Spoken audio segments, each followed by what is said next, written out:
So, dili niya mo ang itoon. Yang giingon diri sa 2 Pedro chapter 7 paingon sa 13 mga itoon. Ingon ang Ginoo nga apan pinaagi usab sa pulong sa Dios ang kalangitan ug ang yuta nga atong nakita karon bisagana aron laglagon pinaagi sa kalayo. Giandam kini alang sa adlaw nga ang mga dautan rukman ug laglagon mga itoon. O gingon sa Dios sa verse 10 ingon siya apan ang adlaw sa Ginoo moabot sama sa usa ka kawatan. Nianang adlaw ang kalangitan mahanaw uban sa butang nga dinahulog ug ang mga butang Puno kay naay daghang pa. ug ang mga butang musilaob ug maog daw ug ang yuta mahanaw uban sa tanang anaa niini.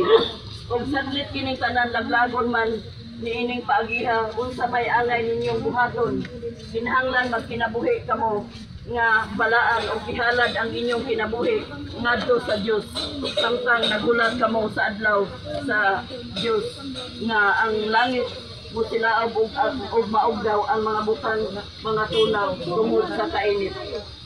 Mao ni mga igsoon kani ding kalibutan nga atong nakita karon mga igsoon nga atong gipuy-an. Doon na katapusan aning tanan mga igsoon. Puno kay daghang pa. Doon ay katapusan aning tanan mga igsoon kaning kalibutan nga atong nakita karon. Kay iya din ning pagasunogon mga igsoon. Busa ang gusto sa Ginoo mga igsoon nga magginulsol ta og talikuran nato ang atong mga sala mga igsoon ug magasampit ta kanunay sa buhi nga Dios. Kay mao nang among ginasimba mga igsoon, buhi siya nga Dios. Naglantaw siya sa tanang katawhan o sa atong mga binuhatan mga igsoon.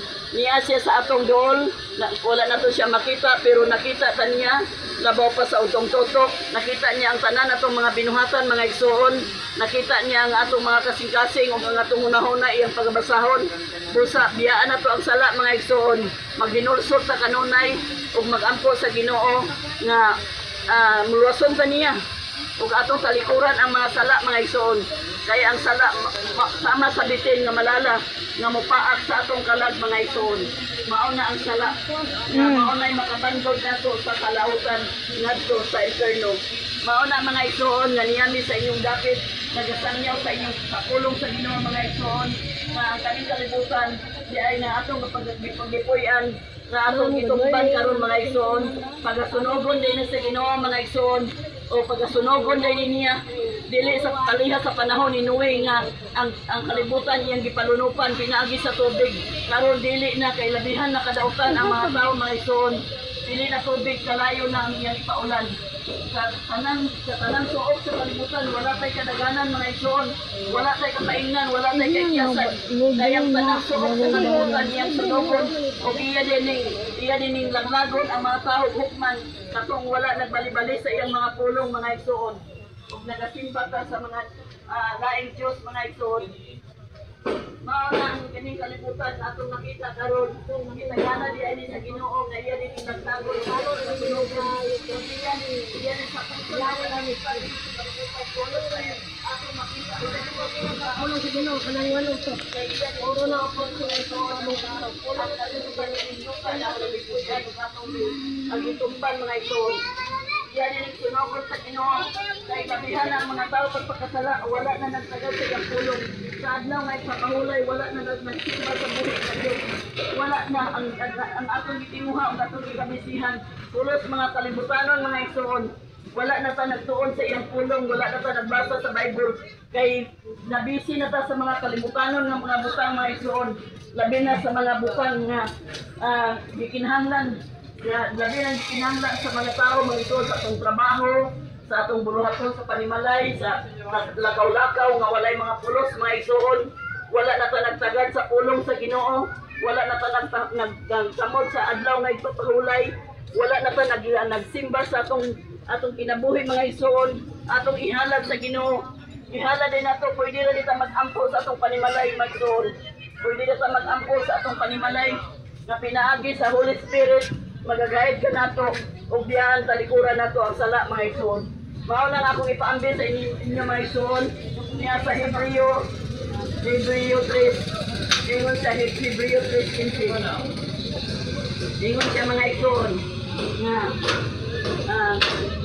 Sumala sa ingon sa kasulatan, kung makadungog ka mo sa tingog sa Diyos karong adlaw, ayaw pagahia ang inyong kasing-kasing mga igsoon. Ayaw dinilig na itong paghahion ang atong kasing-kasing mga igsoon. Kay naaday, naminaw niya o inoong mga igsoon, nagtanaw siya sa atong mga kasing-kasing. Dili ang itsura na itong mga igsoon, ang ginatanaw. Kung dili ang atong kasing-kasing mga igsoon, ang iyang ginatanaw. Kung doon naman ang kasing-kasing, ang mapautsanon, mahilulsulon, o mahadlokon sa Diyos mga igsoon. Mao na ang importante mga igsoon, mao na ang gikinahanglan sa Ginoo. Kasing-kasing nga mapautsanon, mahilulsulon, o mahadlokon sa Diyos mga igsoon. Mao na ang gusto sa Ginoo. Nga kita di ay magpaubos ito, niliti ka magpahihin ng garbuso, garbusa. Ay nilili na kahimutan sa Ginoo, mga garbuso, mga garbusa. Ang mga mapautsanon, maunay gusto sa Ginoo, mga igsoon. Nga magpaubos sa niya kanunay. Kita o pa, dili pa, wala pa igaho mga igsoon. Kanina itong lawas nga madunag. Kanunay niya sa yupa, maimo ni abog. Maunay niya sa yupa. Pero ang paghahukman sa Ginoo, mao ang atong espiritu, ang atong palagmaunay, matubang dito sa iyang gingharian mga igsoon. Sa Ginoo, maunay paghahukman sa Ginoo. Kung nakuan ka, nagsinulsol sa kanunay, kung iyak ka, kalikuan ang tawag sala mga igsoon. Kung anong kaliputan, doon na nagsunobon sa Ginoo mga igsoon. Ayaw paghahian ninyo ng mga kasing-kasing mga igsoon. Kung makadungog sa tuingog sa Diyos sa paglawa, ayaw paghahian ang inyong mga kasing-kasing. Ginoon, pagpaubos ka mo, maghinulsol kanunay. Kung pag-ampol sa Ginoo, luwason ka, inaagi sa imong pagpaminaw mga igsoon. Luwason ka sa Ginoo kung nagbasa ka sa Bible, kantuon ka sa iyang pulong, kung nibiya ka sa sala mga igsoon. Mao nay gusto sa Ginoo nga kasing-kasing nga mapaugsanon, mahinusulon, ug mahadlokon sa Dios mga igsoon. Mao nay gusto sa Ginoo mga igsoon nga magpaubos sa kanunay. O man yang gusto nga ang tao magpaubos sa ang tao, dili gusto ang Ginoo nang mapahitason. Kaya dili siya ganahan, kaya wala siya magtanaw sa atong mga isura, mga igsoon. Kung dili ang atong kasing-kasing maitanaw sa Ginoo na magpaubos sa kanunay. Kung musiya punta sa sala. Mao na akong ipambi sa inyo mga igsoon na kaning kalibutan dahil nga akong nakita karon, iya din yung pagkasunugon o iya din pagalaglagon. O hukman niya ang tibok, katawhan sa kalibutan. Muatubang ka sa gingharian, buhi o patay mga igsoon. Muatubang ka, hukman sa niya. Ibase sa atong mga binuhatan din sa kalibutan mga igsoon. Hukman sa niya, kung mangyayo sa husay ka na ito mga igsoon. Mangayo sa husay, kung unsay atong gibuhat sa kalibutan, unsay atong gikabisihan aning kalibutan na mga igsoon. Kaya kita tanan, muatubang sa buhi patay, muatubang ka sa gingharian mga igsoon. Mao na ang kasubuan sa Ginoo man son nga magpaubos sa kanunay. Magpailog ka, maghinulsol sa kanunay, ug mubiya ka sa sala mga igsoon. Mao na gusto sa Ginoo mga igsoon nga kanunay ra kita maghinulsol. Mubiya ka sa sala. Kaya kaning kalibutan, dili na ni normal mga igsoon. Dili na normal ang atong kalibutan. Naghari na ang dautan ani mga igsoon. Dili na normal ang Ginoo, wala mga tao, wala na pagtagad sa pulong sa Ginoo. Wala na nagbali-bali. Kung unsa man ang nga itabo sa ilang mga kinabuhi mga igsoon, nga unsa na ang Ginoo naglantaw siya kanato mga igsoon. Nagatanaw siya sa kalibutan, tanang lihok sa mga tao, tagsatag sa kanato. Tagsatag sa kanato mga igsoon. Matubang sa iya. Nga buhi man tao patay, matubang sa iyang pinarian mga igsoon. Busa palandungan mga igsoon, karon pa lang magkinulso na daan sa inyong mga sala o biyae o kalikore ang sala mga igsoon. Kalikore ang sala, magkinulso na daan. E maunay gusto sa Ginoo mga igsoon.